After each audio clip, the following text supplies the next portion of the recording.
बीडमध्ये मसाजूचे सरपंच संतोष देशमुख यांची हत्या झाली आणि त्या प्रकरणाशी धनंजय मुंडे यांचं नाव जे तिथले स्थानिक लोकप्रतिनिधींची होत आहे त्यांचा राजीनामा मागितला जातोय. मात्र सरकार त्या पद्धतीनं पावलं उचलत नाही. उलट वाल्मिक कराड यांचं नाव खंडणी प्रकरणामध्ये आरोपी आहेत, त्यांना मात्र व्हीआयपी ट्रीटमेंट मिळत असल्याचा आरोप. तुम्ही बघा, लॉरेन्स बिश्नोई पासून वाल्मिक कराड पर्यंत जे गुन्हेगार आहेत, जे जेलमध्ये बसून प्लॉटिंग, आणि ते गुजरात आणि हे महाराष्ट्र, म्हणजे आमचं महाराष्ट्र पण युपी बिहार गुजरात सारखं बनवतायत, ह्यांना पाठीशी घालतायत. आणि मी जेव्हा बीडला गेली तेव्हा देशमुखांची मुलगी आहे, ती मला म्हणाली, ताई मला खूप भीती वाटते, मी पण पोलीस प्रोटेक्शन मागितलं आणि मला अजूनही देत नाहीये सरकार. म्हणजे तुम्ही विचार करा किती दहशतीचं वातावरण त्या ठिकाणी निर्माण झालंय सगळ्यांवरच एकंदरीत, आणि सरकार 100% पाठीशी घालतंय.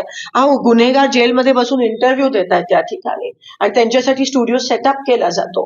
असं जर असेल आणि गुन्हेगारांना व्हीआयपी ट्रीटमेंट देत असतील, पोलिसांवर प्रचंड प्रमाणात दबाव हे सरकार टाकत असेल, चुकीचे स्टेटमेंट दिल्या, चुकीचे FIR फाईल करायला, डॉक्टरांवर PM रिपोर्ट बदलण्यासाठी जर प्रेशर होत असेल तर सामान्य माणसांनी जायचं तरी कुठे? धनंजय मुंडेंचा राजीनामा झाला पाहिजे असं वाटतं. 100% झालाच पाहिजे. जर ते ह्या प्रकरणात, पूर्ण प्रकरणात ते आहेत असं दिसून येते एकंदरीत.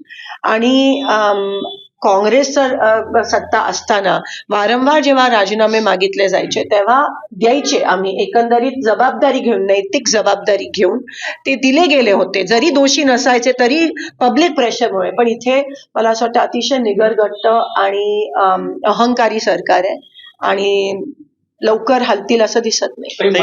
मंत्रिमंडळ स्थापन होऊन अनेक दिवस झाले, मात्र पालकमंत्री अद्याप कुठल्या जिल्ह्याला. सोलापूरचं दुर्दैव, सोलापूरचं बीजेपीचं नेतृत्व कदाचित अकार्यक्षम आहे असं म्हणायला हरकत नाही.